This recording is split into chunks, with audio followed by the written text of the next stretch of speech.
Welcome sa DRS 2.0. Fresh at nagbabagang happenings ba ang hanap mo? Mga padabarkads man yan o mga trending topics? Pues, sagutan natin yan.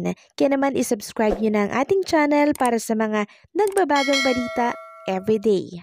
Welcome back again sa ating YouTube channel mga kadabarkads. And for today's video, ang pag-uusapan natin ay tungkol sa mga importanteng kaganapan sa loob at sa labas ng Itbulaga. At unahin nating pag-usapan ang tungkol nga dito sa Santa Clones or Coming to Town Reserve Seating. At yan po ay pinost na ng TBJ. Naglagay na po sila ng link kung saan po pwede kayong magpa-reserve ng inyong mga tickets. At mahalagang malaman nyo din po mga kadabarkads ang admission rules sa naturang concert. Ticket is valid for one person only. All e-ticket will be scanned at the front of house on the day of the event. Guests will be ushered to their seats upon entry. There is no formal dress code. We kindly ask that all guests adhere to a respectful and fun atmosphere. No slippers or flip-flops, shorts, tank tops, and sleeveless undershirt allowed. Age restriction for 7 years old and below. So, hindi po pwede yung mga bata, mga kadabarkads, 7 pababa. Outside food and beverage including water is not allowed inside. Please note that the venue is only accessible via stairs and may not be suitable for guests using wheelchairs. We hope for your understanding regarding this inconvenience.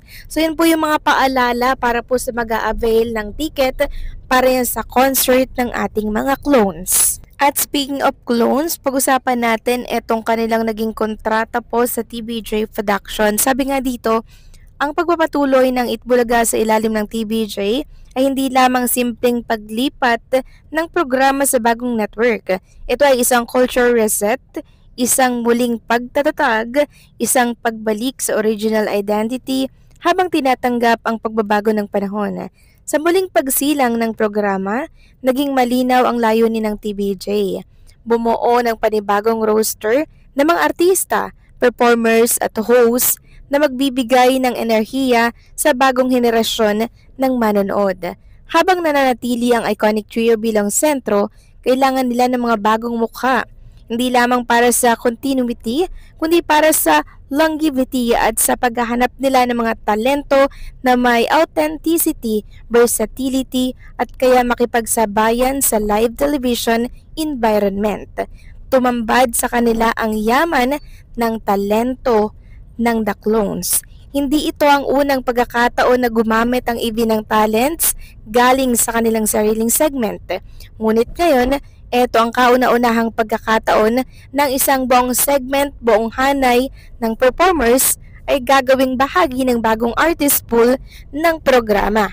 At deserve naman nila yan mga kadabarkads dahil napakahusay at may angking talento silang tinatago.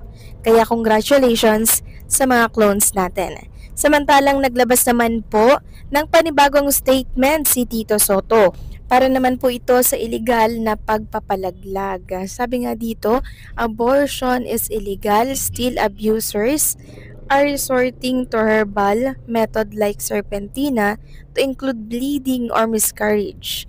This incident are reported to us by doctors from excessive bleeding to organ failure affecting victims as young as 14. So, nagpaalala po si Tito Sotto, mga kadabarkads, na ang paggamit po ng herbal na serpentina sa pagpapalaglag ay nagkukos din po organ failure and syempre pagdurugo.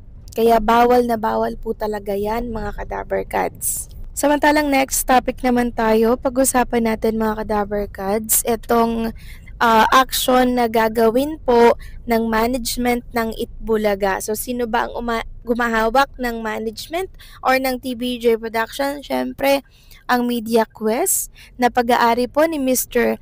Manny B. Pangilinan, owner din po ng TV5. Meron kasing interview si Ryan Agoncillo since siya nga po, 'di ba, ay may bagong project na pagbibidahan. Ngayon, natanong po siya ni MJ Marpori tungkol po dito sa issue na pinag-uusapan ngayon sa mundo ng social media.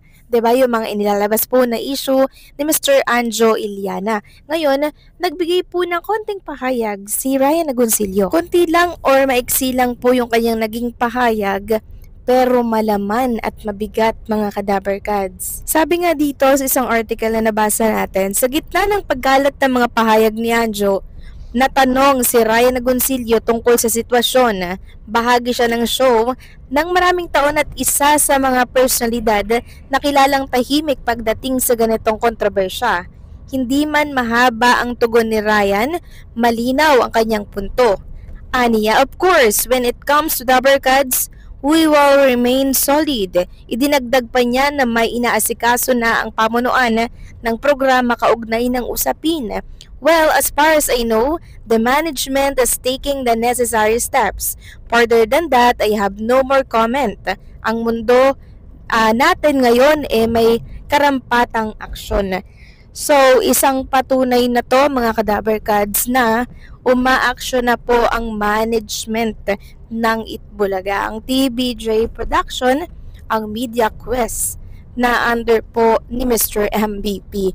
So sabi ko naman sa inyo mga Kadaver Kads, nananahimik lang sila, patawa-tawa lang sila, pero hindi natin alam ang kaya po nilang gawin. Samantalang si Mr. Anjo Iliana, ang ingay. Sabi nga nila, ang latang maingay walang laman. Pero ang tubig na tahimik, malalim yan.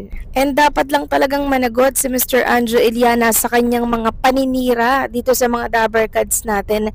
Kasi hindi basta paninira to mga Daver Kads Talagang binulabog niya yung social media, yung buong bansa dahil sa mga issue na pinapakalat niya sa mundo ng social media. So, tatlo lang yung mga pwedeng ikaso sa kanya mga Kadaver Kads Sabi ko nga po, cyber libel, defamation, and slander. Yung tatlong yan mga Kadaver Kads yung posibleng ikaso sa kanya. At pwede pa yung madagdagan kung patuloy pa siyang mag-iingay at magkakalat ng fake news sa mundo ng social media. And since kinalat niya nga po yung mga yan, syempre, kailangan niya po ng backup na ebidensya at patunay na totoo yung mga pinagsasabi niya. Dahil kung hindi, talagang matutuluyan po siyang makulong mga Kadaver Kads dahil dito sa patong-patong na kaso nakakaharapin niya. Pero nagbanta na po si Anjo Iliana na sa oras na siya'y kasuhan or makulong, ilalabas niya daw lahat ng baho ng Itbulaga. Well, tingnan na lang natin kung hanggang saan si Anjo Iliana mga Kadaver Kads. Ang importante ay kumikilos na po ang pamunuan ng Itbulaga tungkol dito sa pinagagawa po na kahihiyan at kasiraan ng mga Daver Kads natin sa social media. So paano mga Kadaver Kads, hanggang dito na lamang po ang update natin. Maraming salamat sa patuloy na pagsuporta.